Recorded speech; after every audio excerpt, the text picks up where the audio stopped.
ತುಳಸಿ ಗಿಡದ ಬಳಿ ಈ ಒಂದು ಗಿಡ ಇಟ್ಟರೆ ಹಣದ ಸಮಸ್ಯೆ ಉಂಟಾಗುತ್ತೆ, ಮನೆಯಲ್ಲಿ ಕಿರಿಕಿರಿ ಜಗಳ ಹೆಚ್ಚಾಗುತ್ತೆ. ಹೌದು, ಶಾಸ್ತ್ರದಲ್ಲಿ ಉಲ್ಲೇಖಿಸಿರುವ ಪ್ರಕಾರ ಮನೆಯಲ್ಲಿ ತುಳಸಿ ಗಿಡವನ್ನು ನೆಡೋದು ತುಂಬಾನೇ ಮಂಗಳಕರವೆಂದು ಪರಿಗಣಿಸಲಾಗಿದೆ.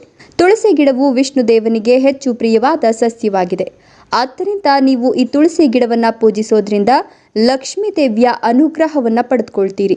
ಈ ಗಿಡ ಲಕ್ಷ್ಮೀ ದೇವಿಯನ್ನ ಸಂತುಷ್ಟಗೊಳಿಸಲು ಸಹಕಾರಿಯಾಗಿದೆ.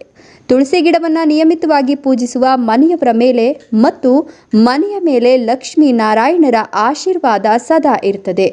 ಎಷ್ಟೋ ಬಾರಿ ನಾವು ತಿಳಿದೋ ತಿಳಿಯದೆಯೋ ತುಳಸಿ ಗಿಡದ ಜೊತೆಗೆ ಕೆಲವು ಗಿಡಗಳನ್ನು ಇಟ್ಟು ಬಿಡ್ತೇವೆ. ಇದರಿಂದ ನಮಗೆ ಲಕ್ಷ್ಮೀ ದೇವಿಯ ಆಶೀರ್ವಾದ ಸಿಗುವ ಬದಲು ಶಾಪವೇ ಸಿಗ್ತದೆ.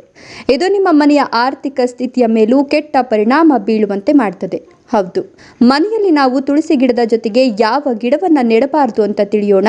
ಅದಕ್ಕೂ ಮುನ್ನ ಮಾತೆ ಮಹಾಲಕ್ಷ್ಮೀ ದೇವಿಗೆ ಭಕ್ತಿಯಿಂದ ಲೈಕೊಟ್ಟು, ಮಾತೆ ಮಹಾಲಕ್ಷ್ಮೀ ದೇವಿಯು ಹಣಕಾಸಿಗೆ ಯಾವುದೇ ಕೊರತೆ ಇಲ್ಲದಂತೆ ನೋಡಿಕೊಳ್ಳಮ್ಮ ಅಂತ ಓಂ ನಮೋ ಲಕ್ಷ್ಮೀ ನರಸಿಂಹ ಸ್ವಾಮಿಯೇ ನಮಃ ಅಂತ ಕಮೆಂಟ್ ಮಾಡಿ. ಹೌದು, ಶಾಸ್ತ್ರಗಳಲ್ಲಿ ನೀಡಿರುವ ನಿಯಮಗಳ ಪ್ರಕಾರ ಶಮಿ ಗಿಡವನ್ನ ತಪ್ಪಾಗಿಯೂ ತುಳಸಿ ಗಿಡದ ಬಳಿ ನೆಡಬಾರದು ಅಥವಾ ಇಟ್ಕೊಳ್ಬಾರದು. ಶಮಿ ಕೂಡ ತುಳಸಿಯಂತೆ ಪವಿತ್ರ ಮತ್ತು ಮಂಗಳಕರ ಅಂತ ಅನೇಕ ಜನರು ನಂಬ್ತಾರೆ.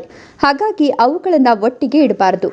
ಮನೆಯಲ್ಲಿ ಶಮಿ ಗಿಡವನ್ನ ನೆಡೋದು ಅಥವಾ ಬೆಳೆಸೋದು ಶುಭವಾಗಿದ್ರೂ ತಪ್ಪಿಯೂ ತುಳಸಿ ಗಿಡದ ಬಳಿ ನೆಡಬಾರದು. ಹೌದು, ತುಳಸಿ ಗಿಡವನ್ನ ಲಕ್ಷ್ಮೀ ದೇವಿಯ ರೂಪವೆಂದು ಪರಿಗಣಿಸಲಾಗುತ್ತದೆ ಮತ್ತು ಭಗವಾನ್ ವಿಷ್ಣುವಿಗೆ ಪ್ರಿಯವಾದಂತಹ ಸಸ್ಯವಾಗಿದೆ.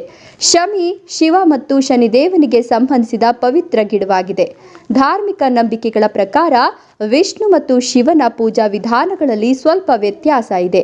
ಶಿವ ಮತ್ತು ವಿಷ್ಣು ದೇವನ ಪೂಜೆಯನ್ನು ಸಂಕೇತಿಸುವ ಸಸ್ಯಗಳನ್ನು ಒಟ್ಟಿಗೆ ಇಡೋದು ಶಕ್ತಿ ಸಂಘರ್ಷಕ್ಕೆ ಕಾರಣವಾಗ್ತದೆ. ಹೌದು, ತುಳಸಿ ಸಾತ್ವಿಕ ಮತ್ತು ಹಿತವಾದ ಶಕ್ತಿಯನ್ನು ಸಂಕೇತಿಸುತ್ತದೆ. ಆದರೆ ಶಮಿ ತಾಮಸಿಕ ಶಕ್ತಿಗಳೊಂದಿಗೆ ಸಂಬಂಧ ಹೊಂದಿದೆ.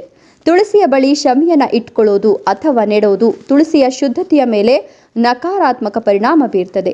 ತುಳಸಿಯಲ್ಲಿನ ಸಕಾರಾತ್ಮಕ ಅಥವಾ ಧನಾತ್ಮಕ ಶಕ್ತಿಯನ್ನು ಹಿಡಿದಿಟ್ಟುಕೊಳ್ಳೋದಕ್ಕಾಗಿ ಶಮಿಯನ್ನ ತುಳಸಿ ಗಿಡದ ಬಳಿ ಇಡಬಾರದು ಅಥವಾ ನೆಡಬಾರದು. ತುಳಸಿ ಗಿಡದ ಬಳಿ ಶಮಿಯನ್ನ ಮಾತ್ರವಲ್ಲದೆ ಮುಳ್ಳುಗಳನ್ನು ಹೊಂದಿರುವ ಗಿಡಗಳನ್ನು ಕೂಡ ಇಡಬಾರದು.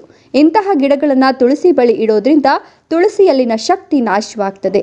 ಇದರಿಂದ ಮನೆಯಲ್ಲಿ ಹಣಕಾಸಿನ ಮೇಲೆ ಮತ್ತು ಕುಟುಂಬದ ಸದಸ್ಯರ ಮೇಲೆ ಕೆಟ್ಟ ಪರಿಣಾಮ ಬೀರ್ತದೆ. ಎಚ್ಚರಿಕೆ. ಧನ್ಯವಾದಗಳು.